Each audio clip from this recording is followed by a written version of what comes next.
OECD 국가 중에 노인 빈곤율이 43%로 1위더라고요. 노후에 특히나 공통적으로 좀 이런 걱정과 그런 후회 이런 게 느끼는 게 있던가요? 사실은 이거는 모든 분야 연구자들이 다 한꺼번에 와서 풀어나가야 될 문제죠. 그러니까 뭐냐면 이제 은퇴하시면서 부동산을 좀 덜 하시면서 연금으로 살아야 되는 분이 오히려 연금이 아닌 부동산에 몰입하고 앞 세대가 그러니까 지금 40, 50대는 더더욱이나 그러니까 또 부동산에 집착하고 그러니까 10대, 20대는 아예 손 놔버리고 출산율이 같이 떨어지고 그러니까 이게 도대체 어디서부터 풀어나가야 될지 모르는 문제가 생기거든요. 게다가 이러니까 정치권은 부동산을 잘못 건드리면 표가 가장 위험해지니까 그러니까 계속해서 부동산을 부양시키는 독특한 정책들을 취할 수밖에 없고 이게 개인이 대비해야 될 것과 이제 시스템이 대비해야 될 거로 나눠본다면 일단 우리가 이 노인빈곤 문제가 경제적으로 빈곤한 것도 있지만 내가 어떻게 해야 행복해지는 것에 대한 소스를 모르면 심리적으로도 마찬가지로 빈곤층이 생겨요. 네네. 지금 이 빈곤율은 OECD 국가 중에 가장 높다고 하지만 노인분들 자살률이 전 세계에서 제일 높거든요. 그러면 이제 빈곤율과 자살률이 같이 가는데 인과관계가 반드시 일치하는 건 아니에요. 어느 정도의 소득이 있는 노인분들도 자살률이 높다라는 건 이건 대단히 위험한 문제거든요. 문제를 약간 뜯어내서 다시 붙여볼 필요가 있는데 아주 처참한 경제적 빈곤으로 해서 삶을 이어갈 수 없어서 그 자살하시는 분들은 이제 정말 빈곤의 문제죠. 근데 노인분들 중에 처참한 수준이 아니고 약간 상대적으로 저소득에 자살하는 분들이 또 마찬가지로 높다라는 건 그분들이 어떻게 하면 내가 그래도 이 상황에서 행복하게 만들 수 있는가, 행복한 삶을 영위할 수 있는가에 대한 방법을 전혀 모르시기 때문에 그래요.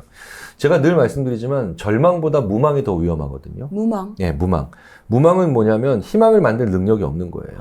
근데 무망감이 자주 잘 오는 분들이 어떤 사람이냐면 그러니까 내가 어떻게 하면 즐거워질 수 있는가를 알 수 없는 사람들.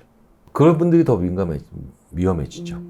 그러니까 야 나는 이런 날은 이런 거 딱 하면 이거 딱 먹으면 이런 거 딱 하면 참 기분 좋아져. 이걸 정확히 아는 분들은 그렇게까지 큰 비용이 필요하지 않아요. 우리나라가 후속 세대로 갈수록 부동산이 이제 소위 말하는 연금이라든가 그 외에 금융소득이 없으니까 소득의 수준으로 부동산이라고 하는 되게 이렇게 전혀 계산이 없죠. 그냥 저런 게 한 덩어리 있으면 이렇게 막 그러니까 든든한. 근데 삶은 하나도 안 행복한.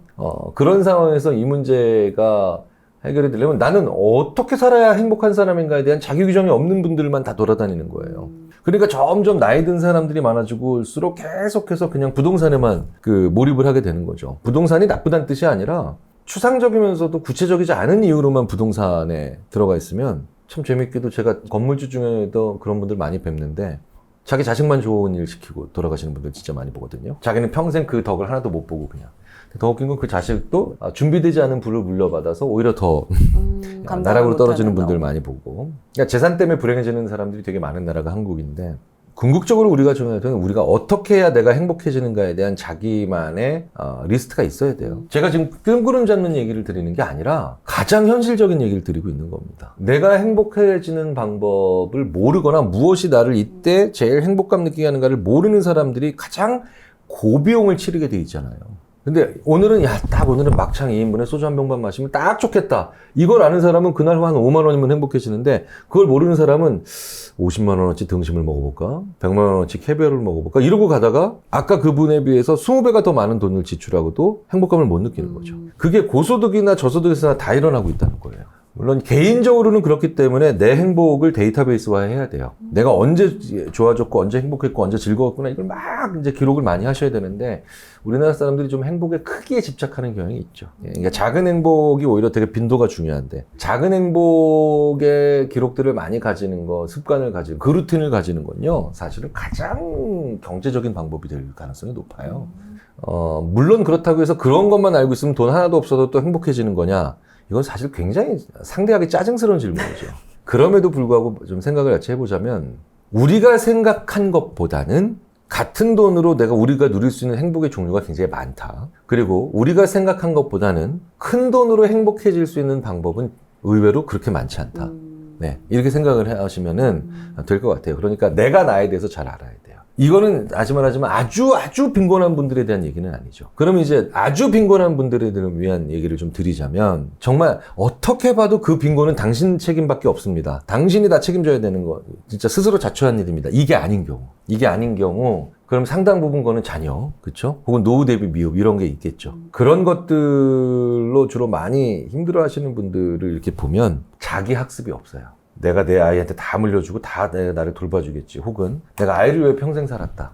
이런 분들을 보면 참 안타깝죠. 근데 그분들이 일만 하고 학습이 없었던 분이에요. 그러니까 일도 해야 되지만 사람이 여러 가지 자기를 위한 공부를 좀 하셔야 되거든요. 근데 그런 공부가 안 된 분들이 막연하게 부를 보시고 막연하게 자녀 세대를 보시는 경우가 많아서 차근차근히 조금 이제 인생을 평생 학습이다 라고 생각하시면서 살아가시기보다는 되게 재밌게도요. 공부를 하면 사람이 자기 자신을 지키려고 해요. 남에게 모든 걸 훅 다 맡기고 그 다음에 끝내는 게 아니라 자기 자신을 좀 지키는 그런 행위들을 많이 하게 돼요. 그런 행위들도 좀 더 하셔야 될 것 같습니다. 그 노후의 그 행복에 대한 이런 관련 연구도 좀 진행이 되고 있나요? 정말 많이 하죠. 네, 정말 많이 하고. 그 노년의 행복이 보통 어떻게 이제 보통 우리가 이렇게 생각하세요. 그러니까 저도 50대지만 80대, 90대가 행복해서 뭐 하겠어. 뭐 이런 얘기 되게 많이 해요. 근데 생각해 보세요. 제가 지금 50대인데 제가 20대, 50대 행복해 뭐 하겠어. 맞아요. 그쵸? 네. 절대 아니라는 거죠. 절대 아니라는 거죠. 게다가 지금의 50대는 예전에 30대 같은 그런 신체적인 상태에서부터 사회적 위치까지 그렇게 되고 있기 때문에 80세, 90세 이상인 분들에게 여쭤보면 유토피아에서 사시는 분들이랑 디스토피아에서 사시는 분들로 정말 많이 갈려요. 그런데 수명이 엄청 길어졌잖아요. 맞아요. 엄청 길어졌기 때문에 저는 대비한다라는 표현 싫어해요. 그 대비라고 하면 쭉 있다가 그때 되면 푸는 거야? 그러면 사람들이 다 또 이분법적으로 생각해요. 그러니까 그때까지 고통스럽다가 은퇴 이후에 행복하게 살면 뭐하니? 이렇게 생각하시거나 예. 야 그때 안 와. 나 그냥 먼저 죽어버릴 거야. 대비하는 게 아니에요. 대비하는 게 아니라 살아가는 거거든요. 인생 전체를 살아가는데 이 얘기는 뭐냐? 2053년에 오늘도 다 오늘이잖아요. 마땅히 다 존중받아야 될 하루하루들이에요. 우리가 이 세상을 떠나는 날까지는 다 하루하루가 존중받아야 돼요. 그런데 어떤 날은 내 인생을 존중하기 위해서 일을 위해 헌신해야 되는 날이 있지만 어떤 날은 정말 신나게 놀아야 되는 하루들이 있죠. 그게 다 있어야 돼요. 다시 말씀드리자면 소수와 대수를 혼동하면 안 되는 게 2023년은 꼬박 불행하고 2024년은 꼬박 행복하자. 말도 안 되는 얘기죠. 1년 365일을 잡으면 얼추 비슷해요. 아니면 군복무하는 아주 특이한 몇 년을 제외하면 대부분의 연도는 365일 중에 대략 70일 정도 재밌게 놀고 한 100, 200일 정도 열심히 일하고 뭐 이런 밸런스들이 있어야 되죠. 그게 우리나라에서는 노년층으로 가면 사회적으로 일단 무너져요. 그 리듬이.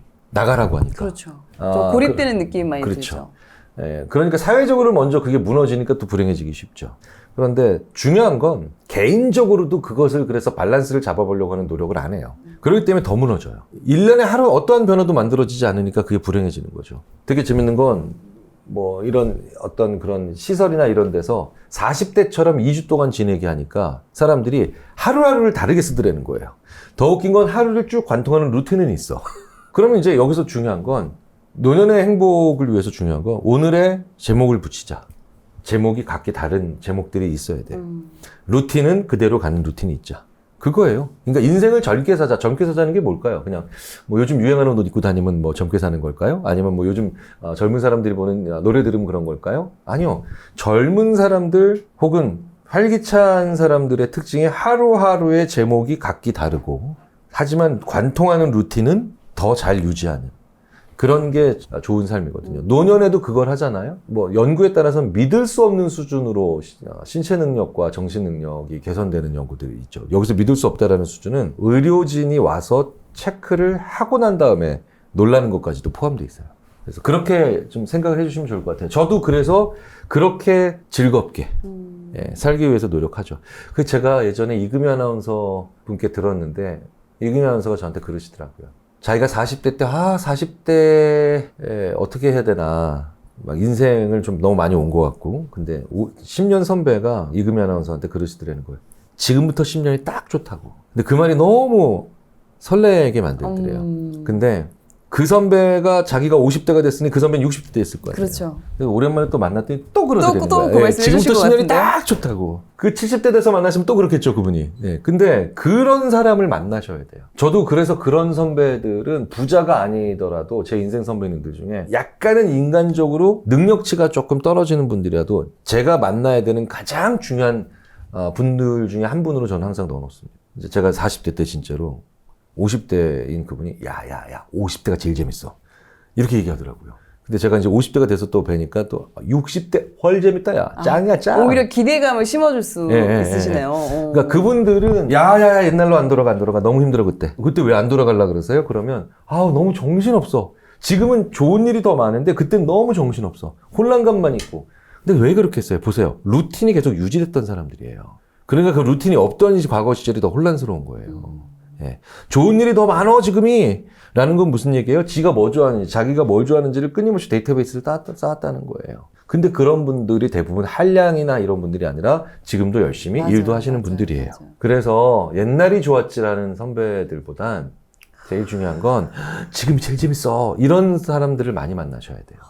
그러니까 심리학자들이 지금 이 순간에 행복한 사람들을 많이 만나시는 게 그 무엇보다도 나의 행복을 위해 중요하다라는 얘기를 괜히 드리는 게 아니죠.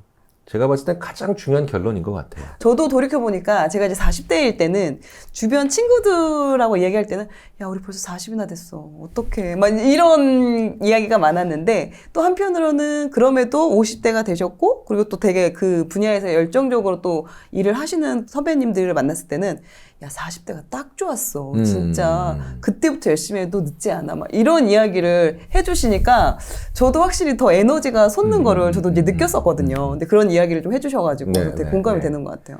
그래서 저는 친구들이랑 있을 때도 너무 자식 얘기 많이 하지 말라고 제가 뭐라 그래요.